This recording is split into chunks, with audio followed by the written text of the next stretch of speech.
400 years apart, and the same thing happened every single time. In the last 400 years, there have been about 15 major financial bubbles. 15 times where asset prices went completely insane and then crashed. Tulip bulbs in Amsterdam, railway stocks in London, the dot-com, housing in America, NFTs. We just can't help ourselves. The things being bought and sold changes, but every single bubble, regardless of what's being traded or what century we're in, typically follows these 5 stages. Understanding the stages and why is the most important thing in finance. And most bubbles are caused by one word: leverage. See, most bubbles aren't just built on hope, they're built on borrowed money.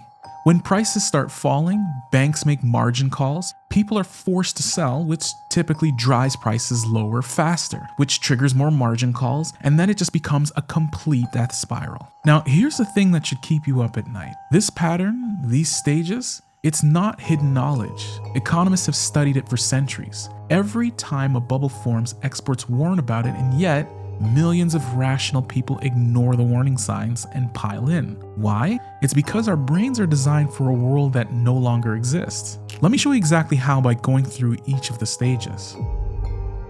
In the 1840s Britain, railways were the hottest new technology. The first passenger line from Liverpool to Manchester was printing money. The Bank of England cuts interest rates to historic lows. And here's the kicker, you could buy railway stocks with just 10% down. This is part of stage 1, we can call it displacement. The new technology is real, the opportunity is real. This is the seed of the truth that makes everything that follows seems very rational. And what happens next? Stage 2, the boom. Prices rise steadily. The media runs stories about ordinary people making fortunes. Your neighbor just doubled his money. Your colleague at work won't shut up about his railway shares. This is where your brain's first bug activates. FOMO, fear of missing out. When you see everyone else making money, your brain doesn't want to miss out on the greatest opportunity ever. You don't want to see everyone else get rich while your life stays the same. And of course, all of these people can't be wrong, right? Well, fast forward to 1929. The Roaring 20s, a decade of unprecedented growth. New technologies, cars, radios, electricity are transforming life. Stock prices have been rising for years. Euphoria. And this is where things can start to go off the rails. Traditional valuation metrics, things like, does this company actually make a profit, start getting dismissed as outdated thinking. Prominent economists declare that we've entered a new era of permanent prosperity. This is your brain's second bug.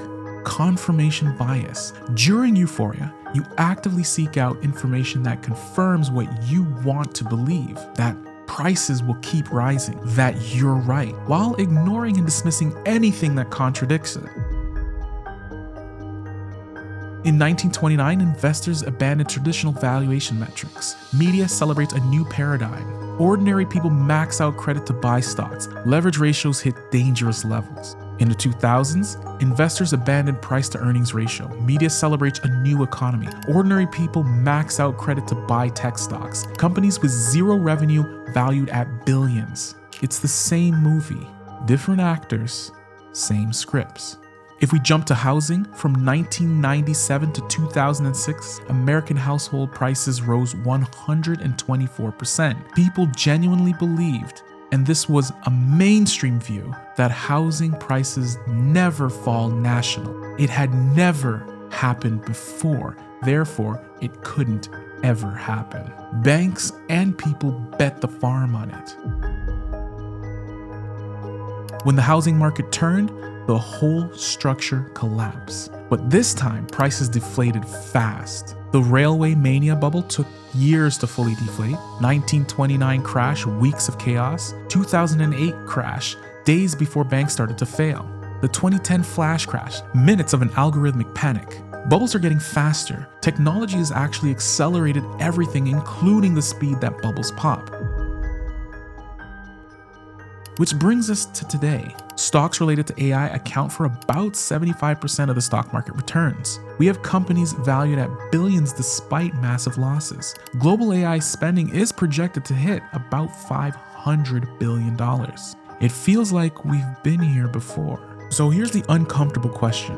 If this pattern is so obvious, so well documented, so consistent across 400 years, why do we keep falling for it? Our brains are designed to solve problems like, is that rustling in the bush a threat? When is the next time I'm going to find food? In our ancestral environments, following the crowd usually kept us alive. If everyone's running from a tiger, you probably should too. If we see a fruit, we should probably eat it because we don't know when the next time is that we're going to see that fruit. In markets, this can actually get you in at the peak, and it often hurts more to miss an opportunity than it does to lose money. Recency bias? If the last 3 berry bushes you found had good berries, the pattern suggests the next one will too. In markets, the fact that prices rose for the past 3 years doesn't necessarily mean they'll rise tomorrow. We also can suffer from overconfidence. Early success in hunting made you more likely to try again, which increased your survival odds. In markets, early success makes you take on bigger risks, which can dramatically increase the odds of a catastrophic loss. These aren't character flaws. They are features of our operating system that made perfect sense for 99% of human history. They just happen to be catastrophically bad for navigating modern financial markets. Even Isaac Newton, one of the individuals who basically founded calculus, who figured out gravity, who was arguably one of the smartest humans who have ever lived, he invested in the South Sea Company in 1720, made money, sold, watched prices keep rising, couldn't resist, bought back in at the peak, lost 20,000 pounds. That's equivalent to over $4 million today. He later said, "I can calculate the movement of the stars, but not the madness of men." When you normalize all 15 major bubbles and lay them on top of each other, they align almost perfectly. The patterns are identical. Same price trajectory, same volume patterns, same percentage gains, same collapse. The only thing that changes is the asset. Tulips become railways, railways become tech stocks become housing, housing becomes crypto, crypto becomes AI. So 400 years, 15 documented bubbles, the same 5-stage pattern every time, the same cognitive biases, the same words, the same mathematics, and the same outcomes. History doesn't repeat exactly, but it often rhymes. And right now, somewhere in the global economy, the next rhyme is being written. The assets will change, the technology will be new, the narrative will feel different, but the pattern, the human pattern, will be the exact same.